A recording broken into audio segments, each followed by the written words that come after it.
ఓం శుక్లాంబరధరం విష్ణుం శశివర్ణం చతుర్భుజం ప్రసన్నవదనం ధ్యాయేత్ సర్వ విఘ్నోపశాంతయే అని స్వామివారికి నమస్కారం చేసుకుని మనము రమణ మహర్షి మనకిచ్చిన ఉపదేశ సారాన్ని ఇంకా కొంత చూసుకుంటూ వెళ్దాం. మొత్తం ఈ ఉపదేశ సారంలో 30 శ్లోకాలు ఉంటాయి. శ్లోకం అని పిలవడానికి లేదు, అనుష్టుప్ ఛందస్సు శ్లోకానికి 16 అక్షరాలు ఉండాలన్న నియమం ఉంది. కానీ చక్కని విషయము, వినవలసింది, మన బాగు కోసం ఉన్నది ఏదైనా శ్లోకమే గొప్పది అని అర్థం. అటువంటి శ్లోకాలు మనకి 30 ఉన్నాయి. ఇందులో 20 వరకు పోయిన వారం చదువుకున్నాము, 2 వారాలుగా 20 చదువుకున్నాము. ఆయన ఇంతకీ ఏం చెప్పారంటే, ముందు నీ మనసుని, ఆలోచనల్ని ఆపు. ఆలోచనలు వేటికి తగులుకొని ఉందో ఆ అహం అన్న వృత్తిని, ఆలోచనని కూడా ఆపు. ఆ రెండు ఆగిన తర్వాత అయినా కూడా నేను నేనని నీకు అనిపిస్తే అదెక్కడి నుంచి వచ్చిందో చూడడమే ఆత్మ విచారణ అని చెప్తున్నారు. ఆ విధంగా తెలుసుకోవడమే పరమపూర్ణమైన సత్, పరిపూర్ణ సత్. అదే సత్యము, అదే నిత్యము, అదే పరిపూర్ణ ఆనందము. అదెక్కడుంది అంటే స్వయంగా నీ హృత్ స్థానంలో ఉన్నది, నువ్వే అయి ఉన్నావు. ఆ రకంగా అది ప్రకాశిస్తున్నది, నువ్వు చూసుకోవట్లేదు. ఎందుకంటే నాయిస్ పొల్యూషన్ ఎక్కువ ఉంది. నేను నేను నేను నేను తిన్నాను, నేను పడుకున్నాను, నేను లేచాను, ఈ గోలలో నీకు తెలియట్లేదు. కాబట్టి అది ఆపు, ఇది తెలుస్తుంది అని ఆయన చెప్తూ ఉన్న దగ్గర పోయిన వారం ఆపాము. ఇక్కడ 21 దగ్గర నుంచి చూసుకుంటూ వెళ్దాం. ఇదం అహం పదాభిక్యం అన్వహం అహమి లీనకే అపి అలయ సత్తుతయా. నేను నేను నేను అనుకుంటుంటావు కదా, అన్వహం పొద్ధస్తమానము నేను నేనంటావు. ఇదం ఈ అహం నేను అన్న పదము, దానికి ఆ అభిక్యం కదా, దాని పేరనుకో. ఒకటి ఉంది, అది నేను అని దానికి ఓ పేరు పెట్టావు, అనుకుంటూ ఉంటావు, అన్వహం అదే పనిలో ఉంటావు. ఇప్పుడు ఒక పని చేయి, ఒక్క నిమిషం కూర్చొని ఆలోచించి అసలు ఆ నేనన్నది ఎక్కడి నుంచి వస్తుందో. నేను అని ఆలోచిస్తున్నావు కదా, ఆ నేనంటే నేను తిన్నాను, నేను పడుకున్నాను, నేను లేచాను, నేను ఏంటో చేశాను అని అంటున్నావు కదా. నేను నేను అని అన్వహం పొద్ధస్తమానం అంటుంటావు కదా. అది నువ్వు పడుకున్నావు అనుకో, పడుకున్నప్పుడు ఆ అహం నేను అన్నది కూడా లీనమైపోయిందా లేదా? అప్పుడు నిద్రలో కూడా నేను నేను అనుకుంటున్నావా? డీప్ స్లీప్ అనుకో. కలకంటున్న సమయంలో ఒకవేళ ఆ కళలో కూడా మళ్ళీ అది కూడా నీ లోకము, ఆ నీ లోకంలో నువ్వు ఉంటావు, ఇంకెవరో ఉంటారు, ఏంటో జరుగుతుంటుంది. అది కూడా నీ పరంగా, నీ పాయింట్ ఆఫ్ వ్యూ నుంచే చూస్తావు, నేనంటావు. పొద్దున లేచి మళ్ళీ ఆ కళలో నువ్వు ఉన్నా లేకపోయినా నేను కళ చూశానంటావు, మళ్ళీ నీ పాయింట్ ఆఫ్ వ్యూ నుంచే చెప్తావు. కానీ ఆ కళను కూడా పక్కన పెట్టు. నువ్వు జాగృత అవస్థలో అన్వహం పొద్ధస్తమానం నేను నేను అంటుంటావు, కళలో కూడా నీ కళ నీ కళ అని నువ్వే చెప్పుకుంటుంటావు, నాకు వచ్చింది ఒక కళ అని. ఆ రెండు పక్కన పెట్టు. 3వ స్టేజ్ చూడు, డీప్ స్లీప్ స్టేజ్ లో ఉన్నావనుకో. అప్పుడు ఆ సమయంలో నేనని అనవు, కళలో అనవు, బయట అనవు, ఊరికినే ఉంటావు. అప్పుడు ఆ అహం అహం అహం అని కొట్టుకుంటున్న నీది ఎక్కడ పోయింది? ఆలోచన లీనమైపోయింది. అది కూడా లేదు, కరిగిపోయింది మొత్తం. అయితే నేను నేనన్న నీ ఆలోచన కూడా లీనమై కరిగిపోయిన సమయంలో అతి కూడా అలయంగా, లయం అవ్వకుండా ఒకటి ఉన్నది. ఉన్నదని ఎట్లా తెలుస్తుంది అంటే, పొద్దున్న లేచి నేను పండుకున్నానని చెప్తున్నావు కదా. నువ్వు నిద్రపోతున్న సమయంలో నేను నిద్రపోతున్నానని చెప్పుకుంటూ పండుకోవు కదా. అంటే పడుకోబోతున్నానని చెప్తావు, పడుకుంటావు. నిద్రపోయిన తర్వాత నేను పడుకున్నాను నేను పడుకున్నాను నేను పడుకున్నాను అనవు కదా. ఆ సమయంలో నేనన్నది కూడా ఉండదు ఆ డీప్ స్లీప్ స్టేజ్ లో. అది కూడా లయమైపోయింది అసలు. కానీ పొద్దున లేచి మళ్ళీ నేను పడుకున్నాను అని చెప్తావు. ఎట్లా చెప్పావు?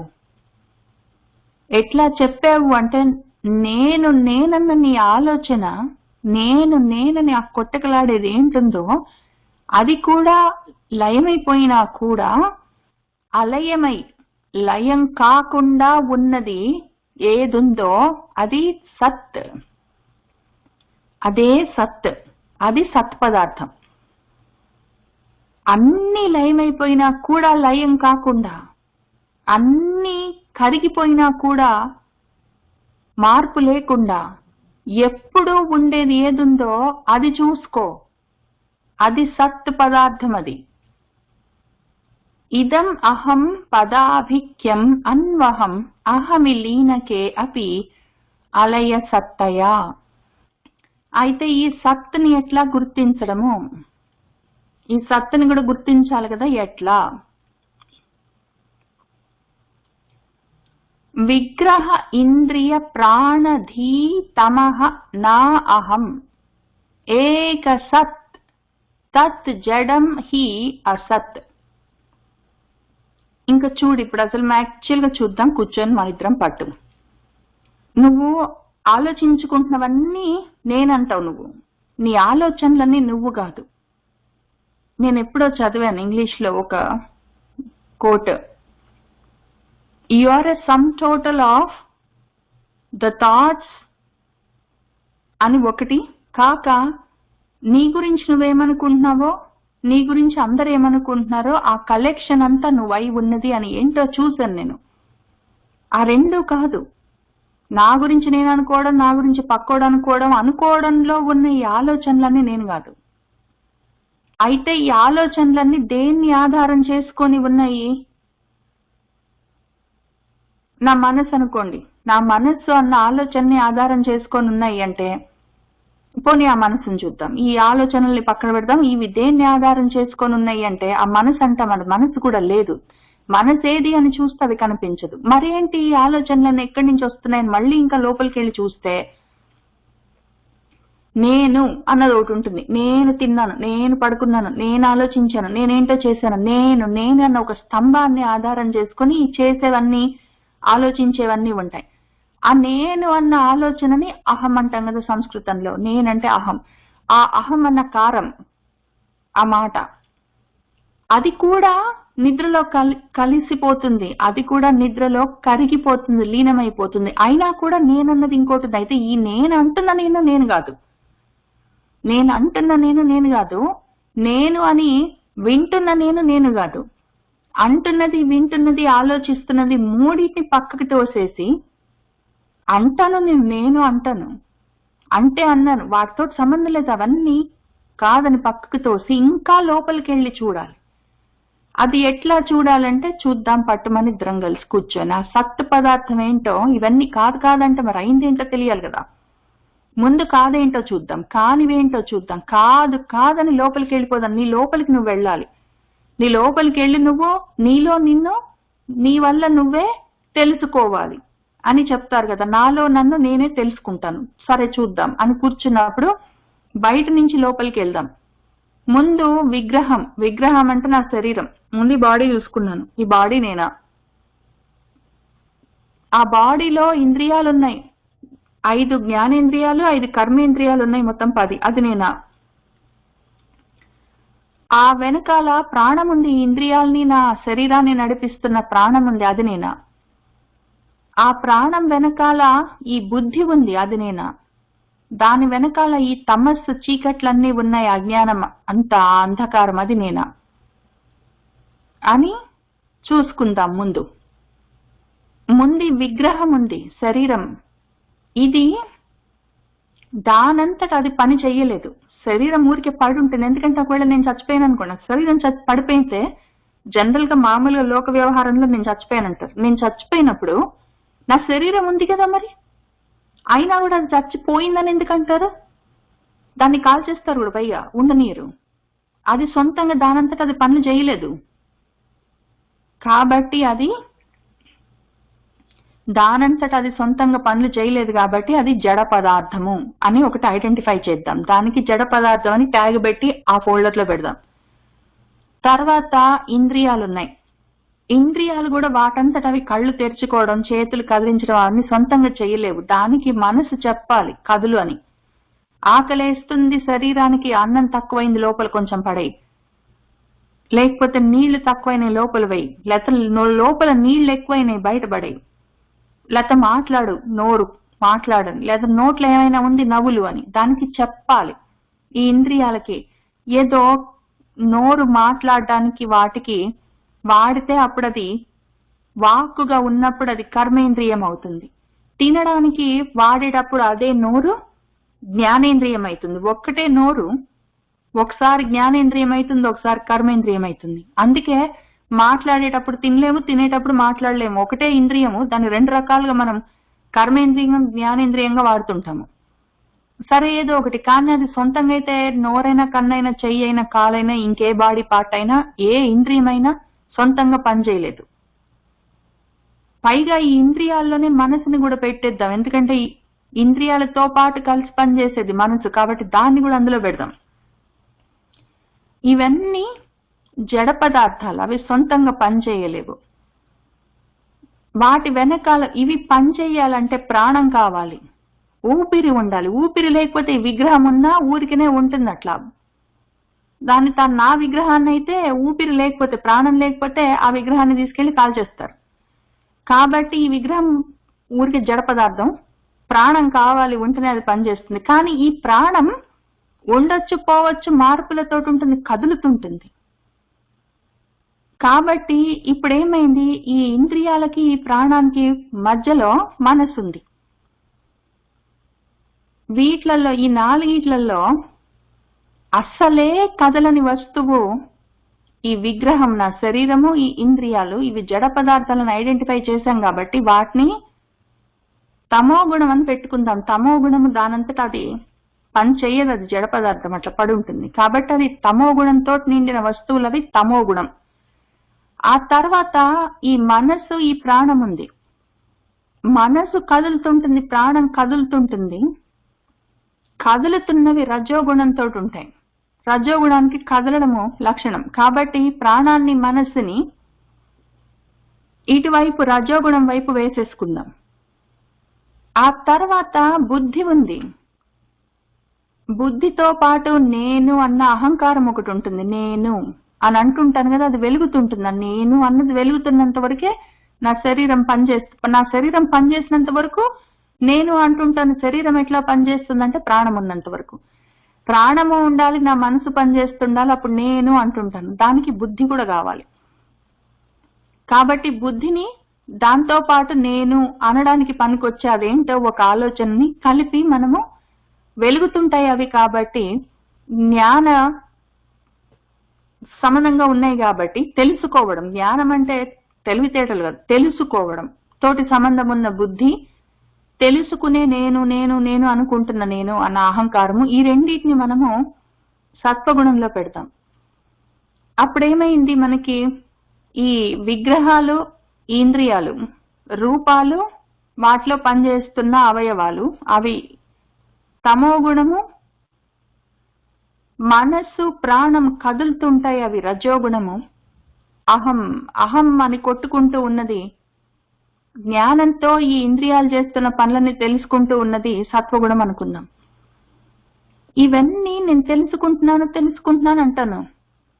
తెలుసుకుంటున్నాను, ఇంకా తెలుసుకోవాలి అని అంటుంటాను. తెలుసుకోవడం ఏంటి, తెలుసుకోకపోవడం ఏంటి?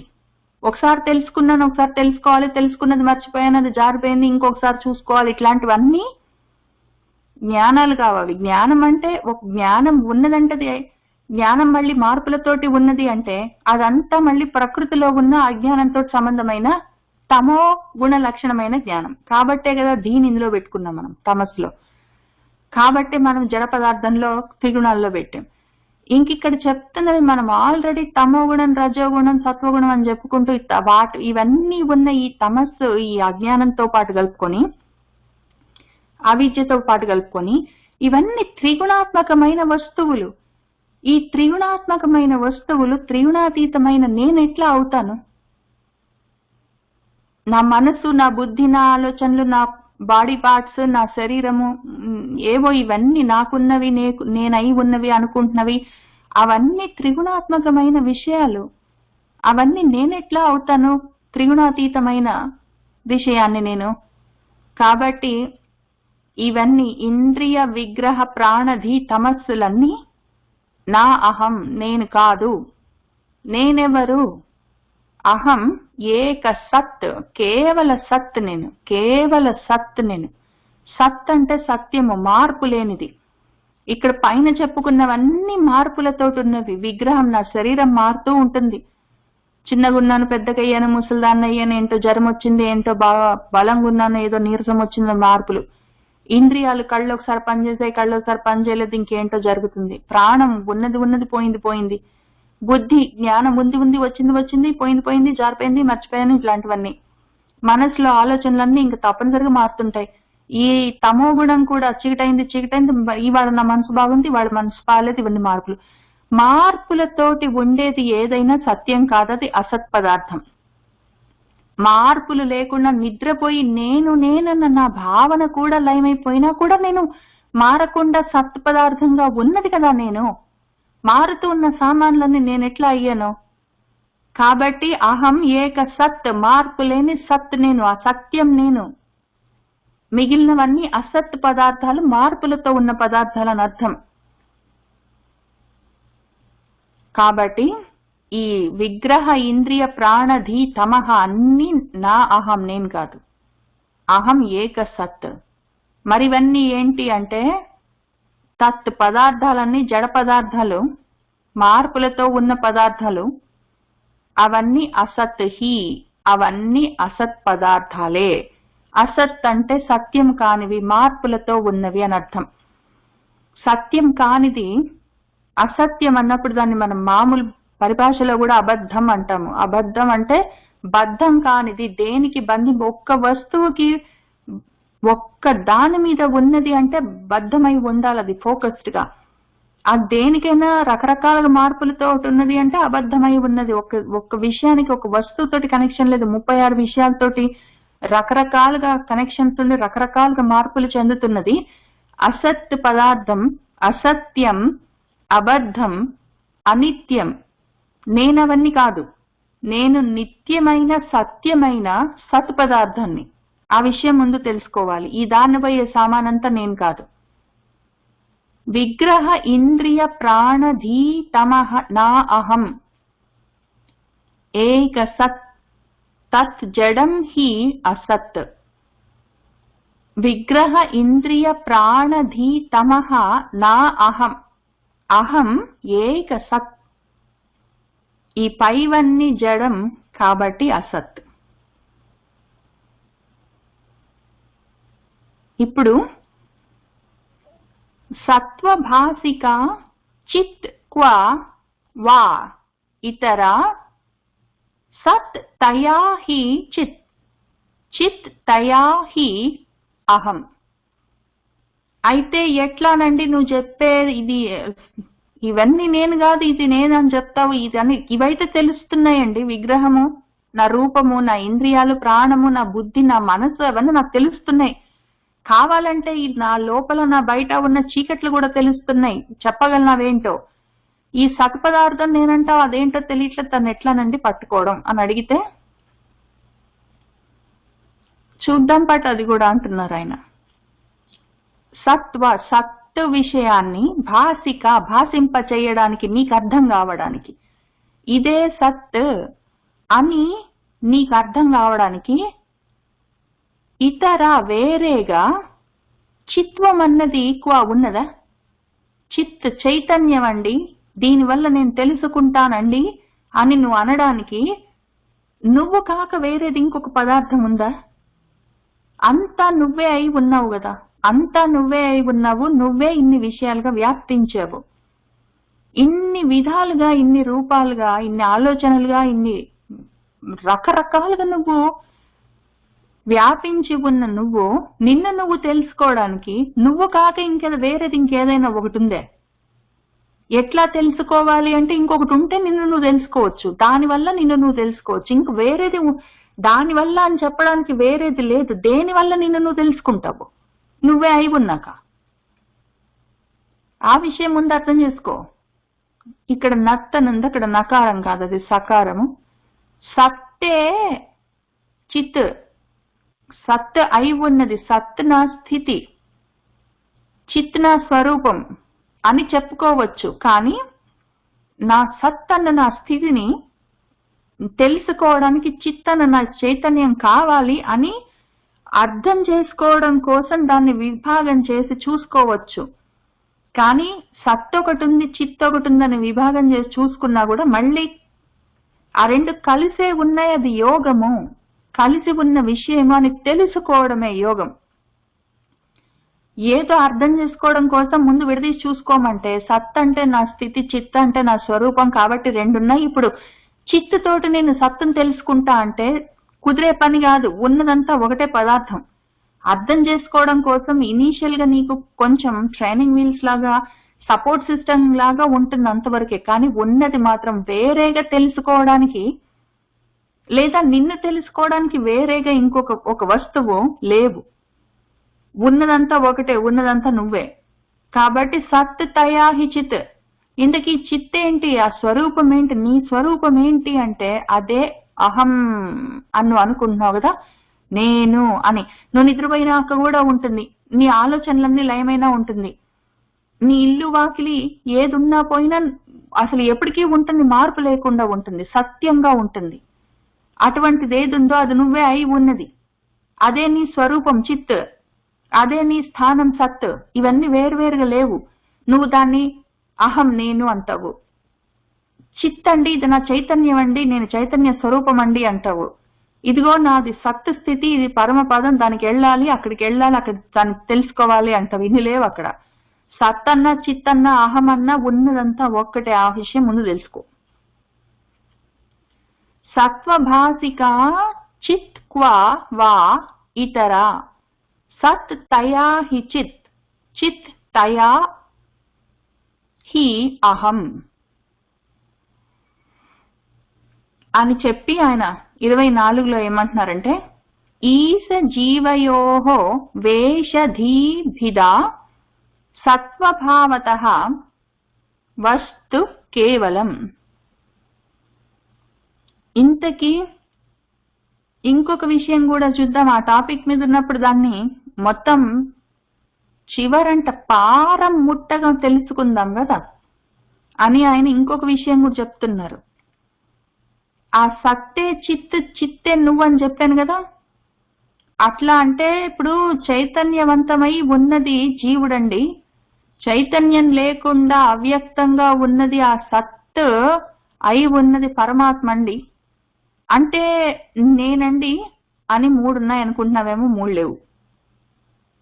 ఈశ్వరుడు అంటావు నువ్వు, పరమేశ్వరుడు అంటావు, పరమాత్మ అంటావు, జీవుడు అంటావు, జీవాత్మ అంటావు.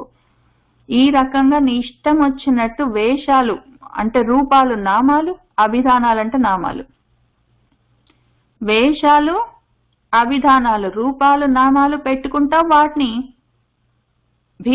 భేదంగా వేరు వేరుగా చూసుకుంటావు. దేవుడు వేరు, నేను వేరు.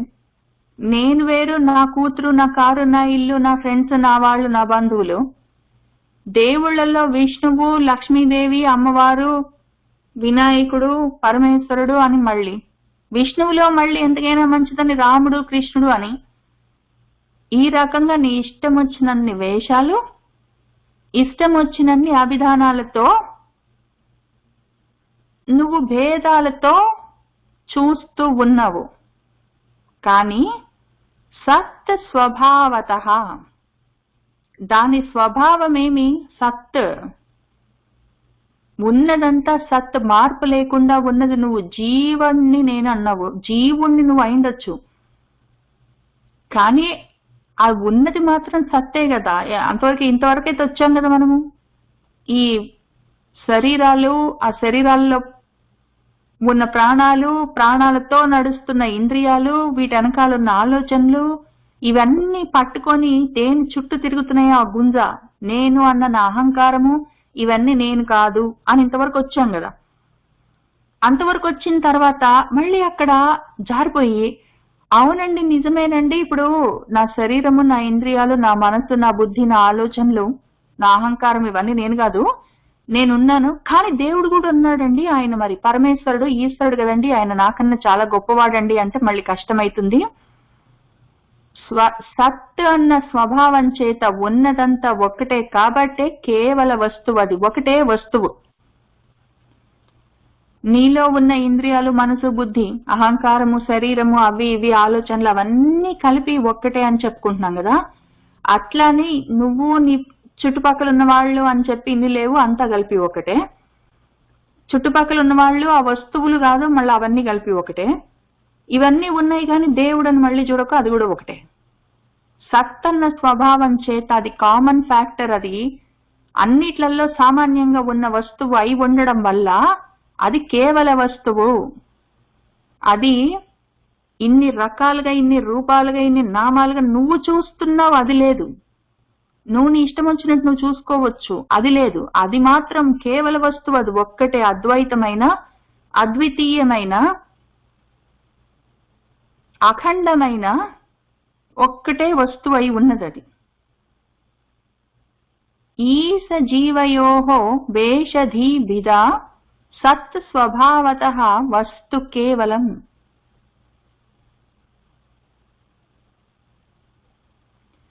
వేషహానతః స్వాత్మ దర్శనం, ఈస దర్శనం స్వాత్మ రూపతః.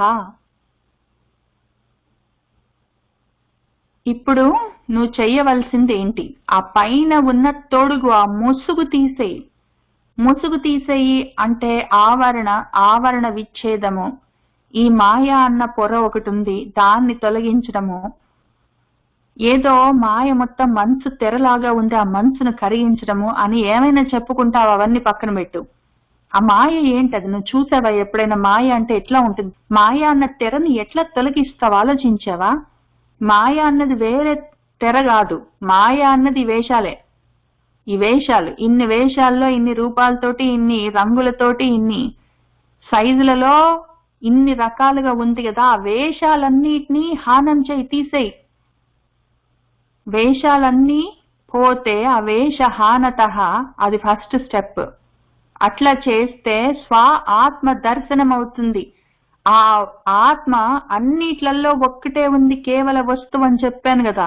ఆ కేవల వస్తువు అంతటా ఉన్న ఆ సత్, దాని దర్శనము నీకు కలుగుతుందా?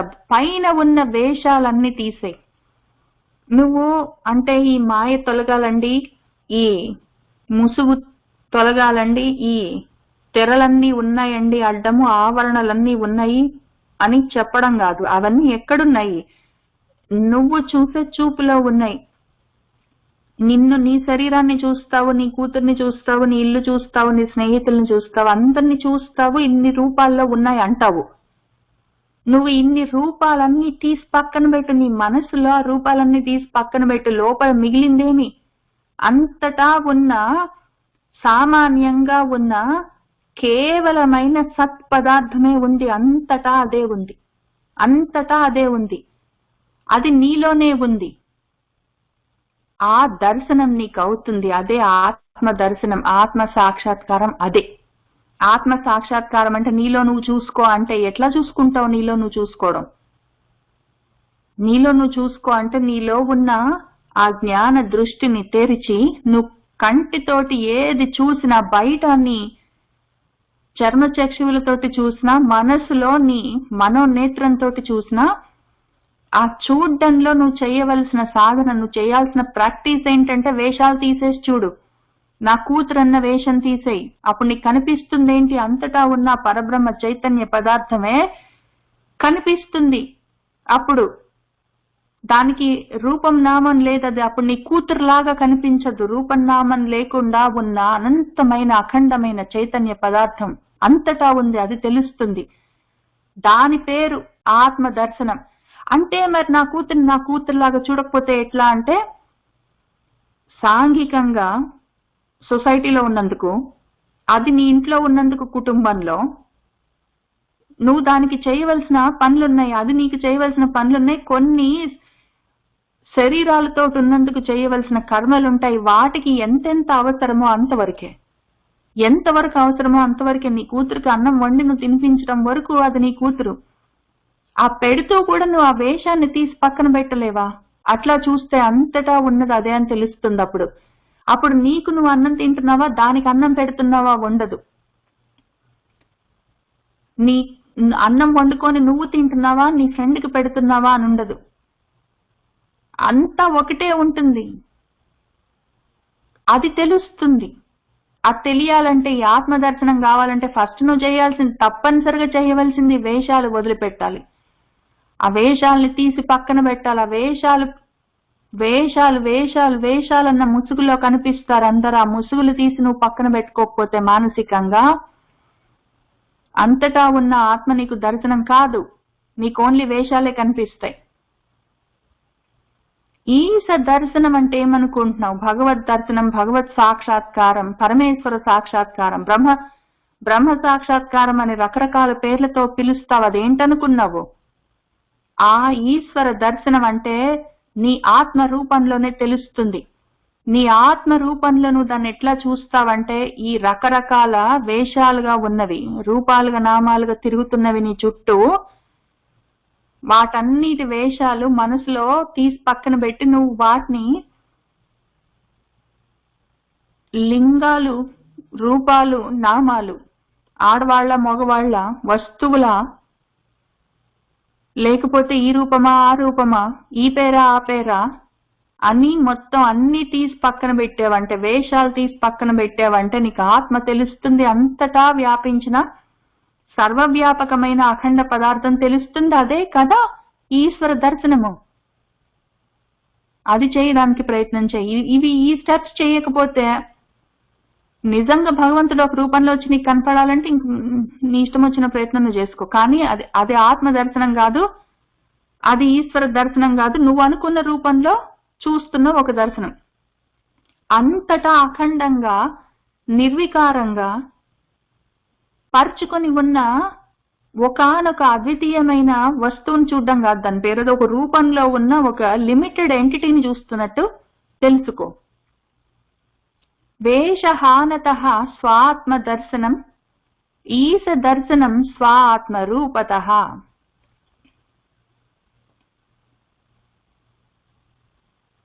ఆత్మ సంస్థితి స్వాత్మ దర్శనం ఆత్మ నిర్ద్వయాత్ ఆత్మనిష్ఠత. అయితే సరే, ఒకవేళ వేషాలన్నీ తీసి పక్కన పెడితే, వేషాలన్నీ హీనమైపోతే అప్పుడు కనిపించేది ఆత్మ అని చెప్తున్నావు కదా. ఆ కనిపించే ఆత్మ ఎట్లా కనిపిస్తుంది? ఎక్స్పెక్టేషన్ ఉండాలి కదా. అసలు దేనికోసం నేను తాపత్రయపడి, ఒకవేళ నిజంగా నాకు ఆత్మ కనిపించినా కూడా ఇది ఆత్మ అని నాకు ఎట్లా తెలుస్తుంది? కాబట్టి నేను వేషాలన్నీ తీసి పక్కన పెడతాను. ఇప్పుడు నా కూతురు అన్న వేషము లేదు. వేషం అంటే రూపం నామం, వేషం అంటే రూపం నామం. నా కూతురు అన్న ఒక రూపము, దానికి ఉన్న ఒక పేరు, అవన్నీ తీసి పక్కన పెడతాను. అప్పుడు ఏంటో కనిపిస్తుందని చెప్పావు. ఏంటి కనిపించేది? నేను ఏమి చూస్తానని ఎక్స్పెక్ట్ చెయ్యాలి. ఆ రూపనామం తీసేస్తే ఇంకా డొల్లా ఏమి ఉండదు అక్కడ. ఏం లేని దాంట్లో ఏమి చూడమంటున్నావు నువ్వు నన్ను అని అడిగితే ఆయన ఏం చెప్తున్నారంటే, ఆత్మ సంస్థితి, దాని స్థితి ఉంటుంది. ఆత్మలో ఉన్నదే ఆత్మ అయి ఉన్నది. దాన్నే చూడడం అని అంటారు. ఎందుకు అంటే, నువ్వు సపరేట్ గా దర్శనం చెయ్యడం అన్న కూడా, నేను ఇక్కడ ఆత్మ దర్శనం అని ఎందుకన్నానంటే, అందరు అంటారు నీకు అర్థమైతుంది ఒక్కొక్క మెట్టు ఎక్కించడానికి అని చెప్పాను, ఒక్కొక్క అడుగు నిన్ను ముందుకు తీసుకెళ్లడానికి.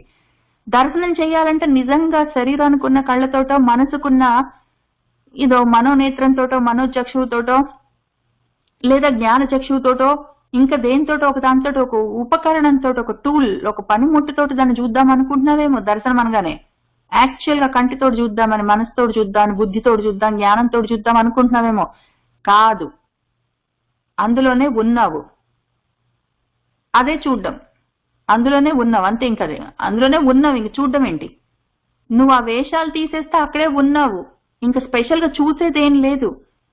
ఈ విషయం ముందు అర్థం చేసుకో. ఆత్మది నిర్ద్వయాత్, అది ద్వయం, రెండోది లేదు. ఆత్మకి రెండో వస్తువు లేదు.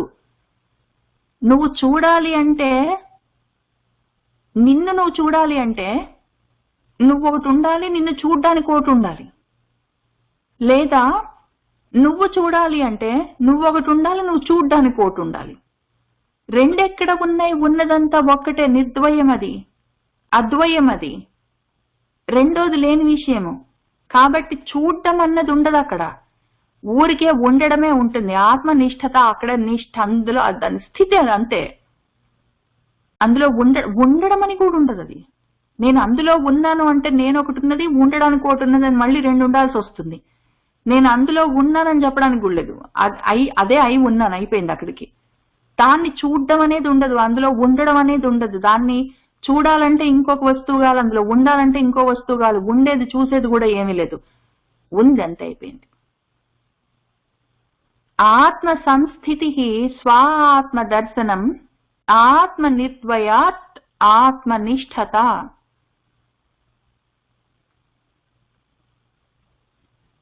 జ్ఞానవర్జిత అజ్ఞానహీన చిత్ జ్ఞానం అస్తి కిం జ్ఞాతుం అంతరం. ఎందుకు అట్లా చెప్తున్నాను నేను? ఉండడం అనేది ఉంటాను, చూస్తాను, తెలుసుకుంటాను అంటే కష్టమవుతుంది. దర్శనం చేస్తాను, అది నాకు సాక్షాత్కరించాలి, నేను అక్కడికి చేరాలి, అందులో ఉండాలి అని నువ్వు ఏదనుకున్నా కూడా, నేను ఆత్మ సాక్షాత్కారం చేసుకోవాలి, నాకు ఆత్మ సాక్షాత్కారం కావాలి, నేను ఆ స్థితి సాధించాలి, నేను ఆ స్థితికి వెళ్ళాలి, నేను ఆ స్థితిలో ఉండాలి అని నువ్వు ఏది అనుకున్నా అవన్నీ క్రియలు, కర్మలు. కర్మ చేయడానికి ఇంకో వస్తువు కావాలి, ఇంకొక విషయం కావాలి. అవన్నీ లేవు. ఎందుకు? నేను ఉన్నదంతా ఒక్కటే కాబట్టి అదే అయి ఉన్నావు, ఇంక అయిపోయిందని ఎందుకు చెప్తున్నానంటే, జ్ఞానవర్జిత, జ్ఞానాన్ని వదిలిపెట్టి అజ్ఞానాన్ని కూడా వదిలిపెట్టిన చిత్ అయి ఉంటే అప్పుడు జ్ఞానం కిం అస్తి, ఎక్కడుంది? అసలు జ్ఞానం అంటే ఏంటి? ఫస్ట్ ఆఫ్ ఆల్ నువ్వు తెలుసుకుంటా అన్నప్పుడు, దర్శనం చేస్తాను అన్నావనుకో, దర్శనం చెయ్యాలి, చూడాలి అంటే చూస్తున్నాను అన్న విషయం నీ జ్ఞానం, ఆ జ్ఞాన ఇంద్రియానికి తెలియాలి. చూస్తున్నాను అంటే కన్నన్న జ్ఞాన ఇంద్రియానికి తెలియాలి, అది మనసు అన్న ఇంద్రియానికి తగులుకొని ఉండాలి. లేదా నేను ఆ స్థితికి చేరుతాను అంటే నువ్వు ఏదో వెళ్ళడం అన్న కాళ్ళు అనుకోపోని, నిజంగా ఫిజికల్ గా ఒకటి ఉంది పరమపదం అని, అక్కడికి నువ్వు కాళ్ళతోటి వెళ్ళాలనుకోపోని, ఆ కాళ్ళైన కర్మ ఇంద్రియమే కదా, మళ్ళీ అదొకటి ఉండాలి. ఆ కర్మ ఇంద్రియానికి కూడా ఇటు వెళ్ళాలి అని చెప్పేందుకు, డైరెక్షన్ చెప్పేందుకు ఒక జ్ఞానం ఉండాలి. ఇట్లాంటి జ్ఞానాలన్నీ కావు, మనకి పనికిరావు. ఎందుకు అంటే ఈ జ్ఞానాలు అజ్ఞానాలతో కూడా కలిసి ఉంటాయి. తెలిసింది తెలుసుకున్నాను, ఇంకా తెలుసుకోవాలి, తెలుసుకుంటున్నాను అని ఇవన్నీ చెప్తున్నావు అంటే అది పరిపూర్ణ జ్ఞానం కాదు. నీ స్వరూపమేమి? పరిపూర్ణ జ్ఞానం నీ స్వరూపం. నీకు తెలియదు అంటే నువ్వు అజ్ఞానంలో ఉన్నావు. అజ్ఞానంలో ఉన్నాను, తెలుసుకుంటున్నాను, జ్ఞానం సాధిస్తున్నాను అంటే కూడా అది అజ్ఞానంలోనే ఉన్నది. ఎందుకంటే ఆ రెండు, అజ్ఞానం ఉంది, జ్ఞానం ఉంది. నేను తెలుసుకుంటున్నాను, ఇంకా తెలీదు అన్నావంటే, ఇంకా తెలీదు అజ్ఞానం, తెలుసుకున్నాను జ్ఞానం, ఆ రెండు ప్రకృతిలోనే ఉంటాయి. మనకి ప్రకృతి దాటాలి, ప్రకృతి గుణాలు దాటాలి, ప్రకృతికి సంబంధించిన జ్ఞానాజ్ఞానాలు దాటాలి. మనం ప్రకృతికి సంబంధించిన జ్ఞానాజ్ఞానాలను పెట్టుకొని అలౌకికమైన, లోకం దాటిన అనంతమైన జ్ఞానాన్ని నువ్వై ఉన్నావని ఎట్ట తెలుసుకుంటావు? నువ్వు దాని ఈ ప్రకృతిలో ఉన్న జ్ఞానాన్ని పెట్టుకొని అలౌకికమైన జ్ఞానాన్ని, అది నువ్వే అయి ఉన్నావని ఎట్లా తెలుసుకుంటావు? ఇట్లాంటి జ్ఞానాలన్నీ వదిలిపెట్టు. ఈ జ్ఞానం వర్జిత వదిలిపెట్టి అజ్ఞానహీన చిత్ అయిపోతే అప్పుడు నీకు సపరేట్ గా జ్ఞానం అని కిమ్మస్తి, ఇంకేముంది వేరే జ్ఞానం? నువ్వు తెలుసుకోవాల్సిన జ్ఞానం. కాబట్టి నేను చూస్తున్నానని తెలుసుకుంటాను, చూడ్డానికి కావలసిన జ్ఞానాన్ని సాధిస్తాను, తెలుసుకునేందుకు కావలసిన జ్ఞానాన్ని సాధిస్తానని నువ్వు సాధించే జ్ఞానం ఏముంది ఇంకక్కడ? అసలు తెలుసుకోవడానికి జ్ఞాతం, తెలుసుకోవడానికి అంతరం వేరేగా ఇంకో జ్ఞానం ఉందే నీకు? తెలుసుకోవడానికి వేరే. ఇప్పుడు మనం ఏమనుకున్నాము, అది నువ్వన్న పదార్థం నువ్వే అయి ఉన్నది, రెండోది లేదని చెప్పుకున్నాం కదా. అది చెప్పుకున్న తర్వాత నువ్వు తెలుసుకుంటాను జ్ఞాతం అంటే తెలుసుకోవడం కోసం అంతరంగ వేరేగా ఇంకొక జ్ఞానం ఉందే? నువ్వే అయి ఉంటే, మొత్తం నువ్వే అయి ఉంటే నిన్ను తెలుసుకోవడానికి ఇంకొక వేరే జ్ఞానం సపరేట్ గా ఉంటే మళ్ళీ నువ్వు సగం ముక్క అయిపోలేదా? ముక్కలు ముక్కలుగా అయింది కాదు కదా, మాకు అఖండం కావాలి. కాబట్టి నువ్వు మొత్తం అవునండి నేను మొత్తము పరమ పూర్ణ జ్ఞానము, పరిపూర్ణ జ్ఞానము నా స్వరూపము, నన్ను నేను తెలుసుకోవడానికి నాకు వేరే జ్ఞానం కావాలన్నారు అనుకోండి, అప్పుడు అవతల జ్ఞానం ఇంకో ముక్క సపరేట్గా ఉందంటే నువ్వు పరిపూర్ణ జ్ఞానం ఎట్లా అవుతావు? ఉన్నదంతా ఒకటే అయినప్పుడు. కాబట్టి ముక్కలు ముక్కల జ్ఞానం లేదు, నువ్వు తెలుసుకునేది లేదు, నువ్వు చేరుకునేది లేదు, నువ్వు చూసుకునేది లేదు, నువ్వు సాధించేది లేదు. అయి ఉన్నావు అంతే, అయిపోయింది అక్కడికి. అయి ఉన్నదన్న విషయం కూడా తెలుసుకోవాల్సిన అవసరం లేదు, అయి ఉన్నావు అయిపోయింది అక్కడికి. జ్ఞానవర్జిత అజ్ఞానహీన చిత్ జ్ఞానం అస్తి కిం జ్ఞాతుం అంతరం. తెలుసుకోవడానికి వేరే జ్ఞానం ఇంకోటి ఉంది అంటే నువ్వేమైపోతావు? మళ్ళీ అజ్ఞానంలో ఉన్నావని అర్థం చేసుకో. కిం స్వరూపం ఇతి ఆత్మదర్శనే అవ్యయ అభవ ఆపూర్ణ చిత్ సుఖం. అయిందయ్య స్వామి, నువ్వు చెప్తున్నది నాకు అర్థమైంది, రెండోది లేదు, జ్ఞానము లేదు, అజ్ఞానము లేదు, చూసేది లేదు, తెలుసుకునేది లేదు, చేరేది లేదు, పొందేది లేదు, అక్కడికి వెళ్ళి ఉండేది లేదు, ఉన్నదంతా ఒకటే అని చెప్పావు. సరే, అంతవరకు నేను కష్టపడి అర్థం చేసుకుంటాను. అసలు నా స్వరూపం ఏంటో నాకు అర్థమయ్యేటట్టు చెప్తావా అని అడిగితే చెప్తా పట్టు, నీ స్వరూపం ఏంటో చెప్తా పట్టు. కిం స్వరూపం, అసలు నా స్వరూపం ఏంటి, నా స్వస్వరూపం ఏంటి అని ఇది ఈ విధంగా ఆత్మని నువ్వు దర్శనం చేసుకుంటే నీకు ఏం తెలుస్తుందో తెలుసా? ఫస్ట్ నువ్వు ఆత్మని చూసుకోవడం అంటే ఏంటని అడిగే కదా. ఆత్మని చూసుకోవడం ఏంటంటే నీకు తెలిసేది ఏంటంటే అవ్యయమైన, వ్యయం కాని అంటే పెరగడము, వృద్ధి చెందడము, మార్పులు చెందడము, క్షీణించడము, చచ్చిపోవడము అని ఇన్ని లక్షణాలు ఉంటాయి వ్యయమైపోవడానికి. అవి కాని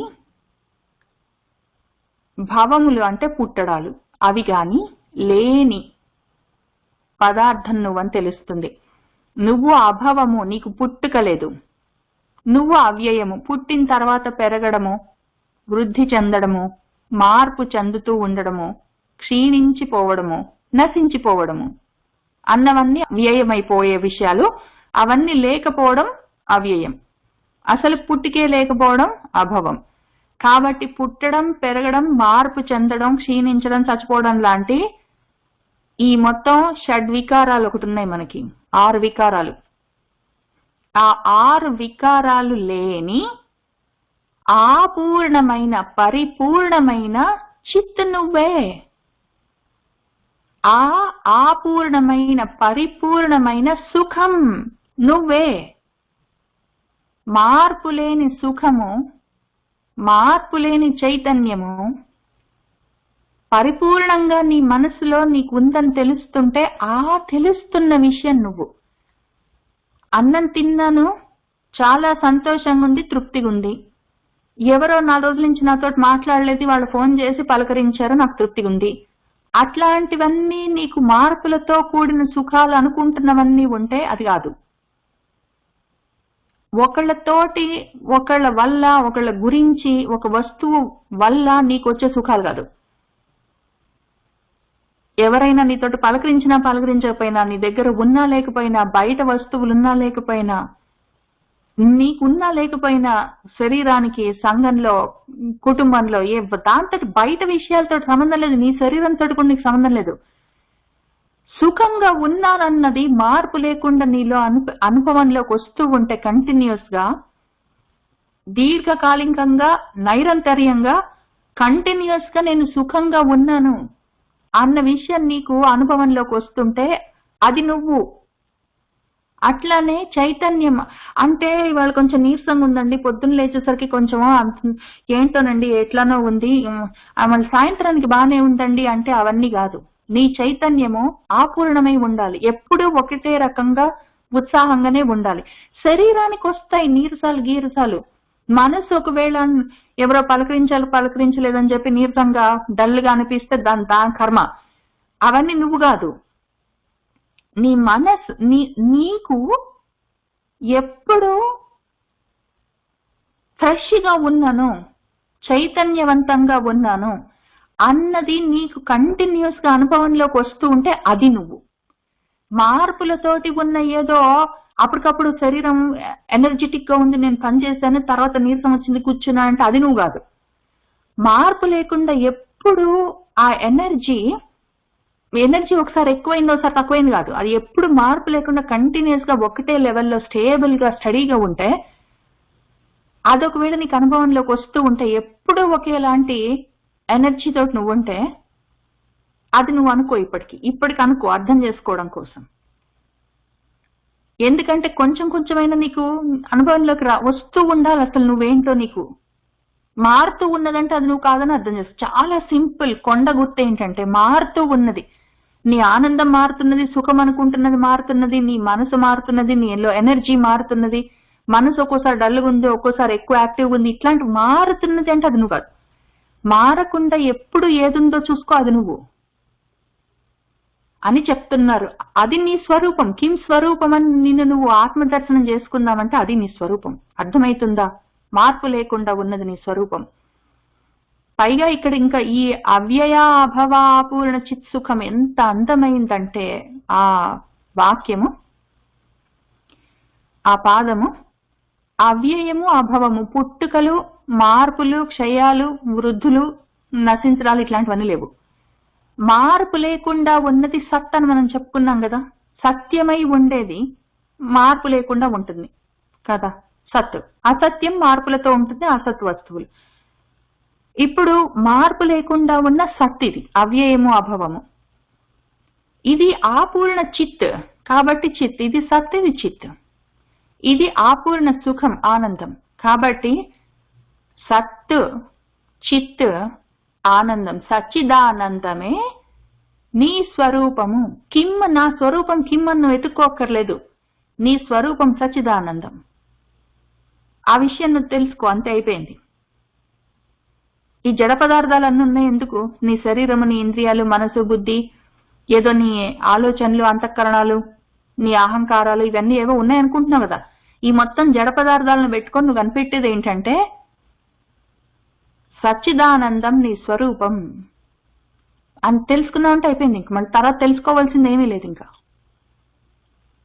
కిం స్వరూపం ఇది ఆత్మదర్శనే అవ్యయ అభావ ఆపూర్ణ చిత్ సుఖం.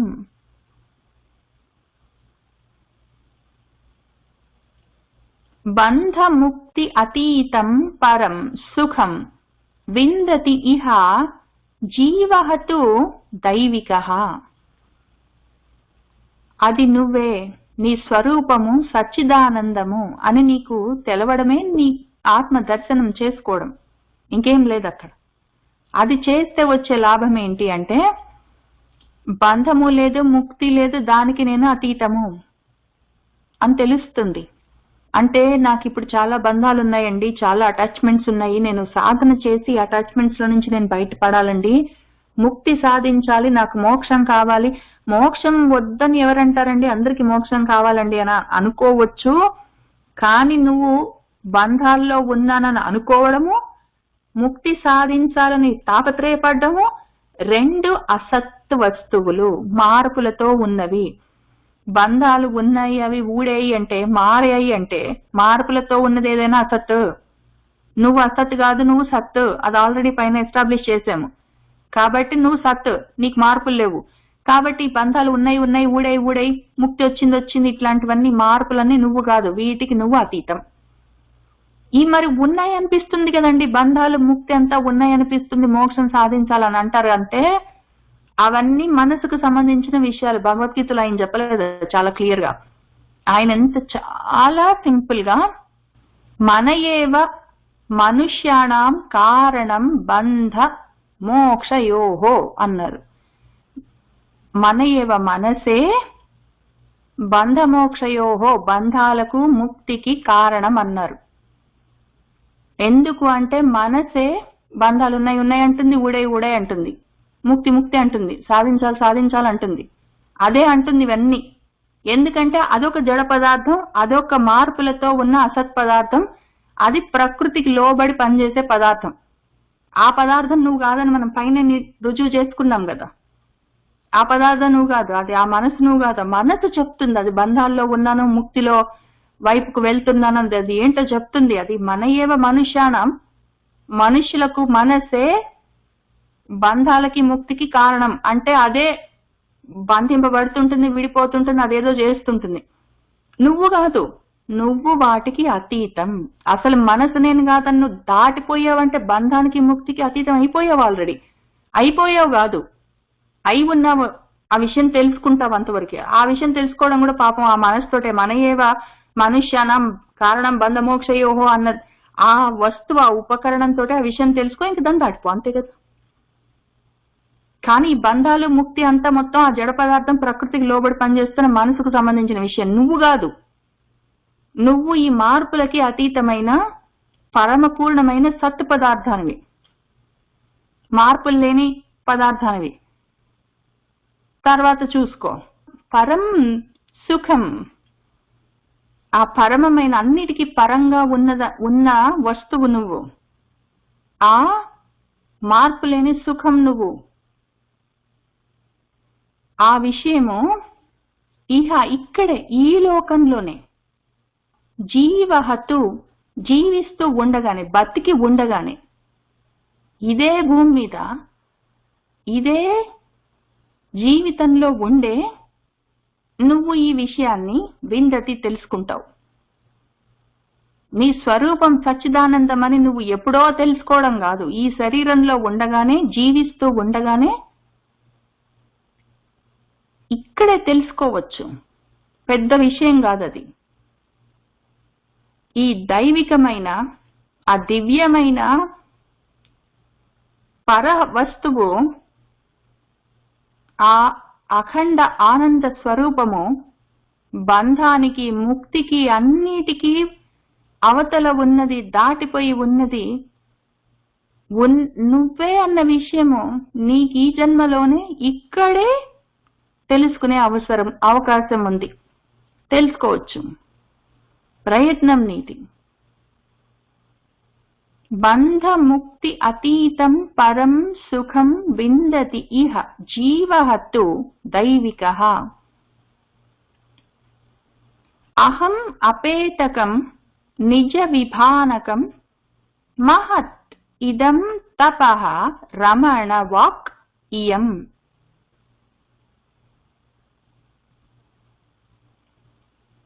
కాబట్టి నువ్వు సాధించాల్సింది ఏంటంటే, నేను అంటున్నావు కదా, అహం అంటుంటావు.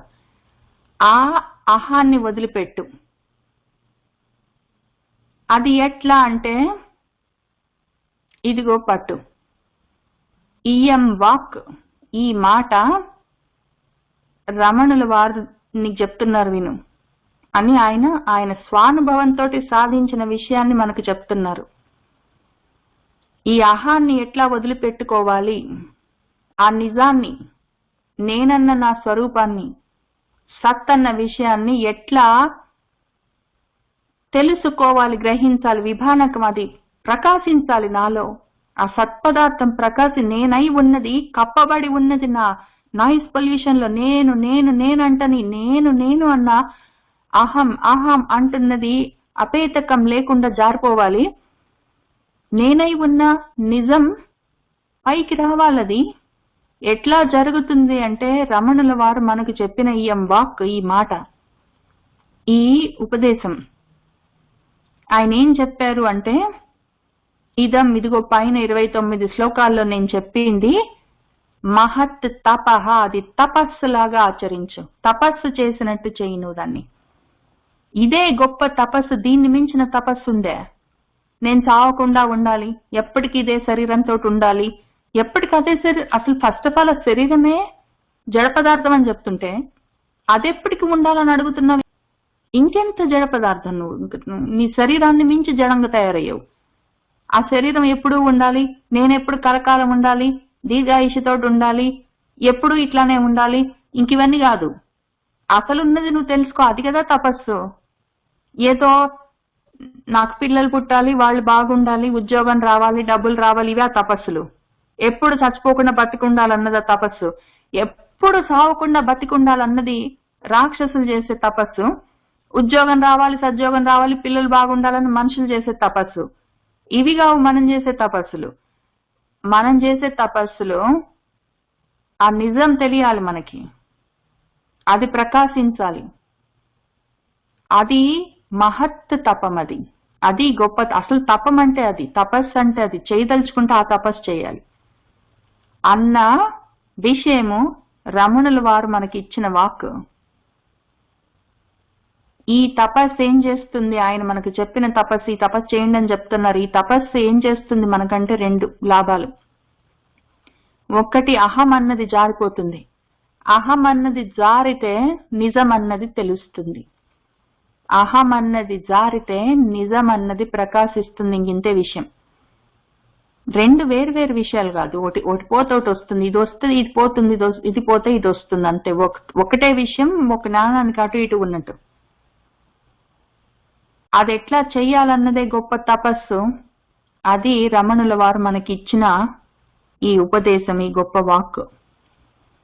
అహం అపేతకం నిజ విభానకం మహత్ ఇదం తపః రమణ వాక్ ఇయం అని రమణ మహర్షి ఆయన అనుభవ సారాన్ని మనకు ఈ విధంగా 30 శ్లోకాల్లో అందించారు. ఇది చదువుతుంటే ఎక్కడికక్కడ మనకి ఒకవైపు పతంజలి మహర్షి మనకిచ్చిన అష్టాంగ యోగ విద్యలో ఉన్న విషయాలు చాలా తెలుస్తూ ఉంటాయి. ఒకవైపు భగవద్గీతలో భగవంతుడు మనకు చెప్పిన ఆయన ఉపదేశం తెలుస్తూ ఉంటుంది. వీటన్నిటిని కలిపి ఆయన మనకు చెప్పారు. మన రమణుల వారికి ఆయనకి మనం ఎంతో రుణపడి ఉన్నాము. కాబట్టి ఇది మనకిచ్చిన రమణుల వారికి నమస్కారం చేసుకుని, ఈ రమణులలోనే కూర్చొని భగవంతుల్లో రమించడం ఎట్లా అని మనకు నేర్పిస్తున్న ఆ రమణులు, కృష్ణ పరమాత్ములు, ఆయనకు కూడా నమస్కారం చేసుకుని మనము ఇవాళకి ఇక్కడికి ఆపుదాము. మన ఉపదేశ సారాన్ని సంపూర్ణం చేసుకుందాము. సర్వం శ్రీకృష్ణ పరబ్రహ్మ పాదారవిందార్పణమస్తు.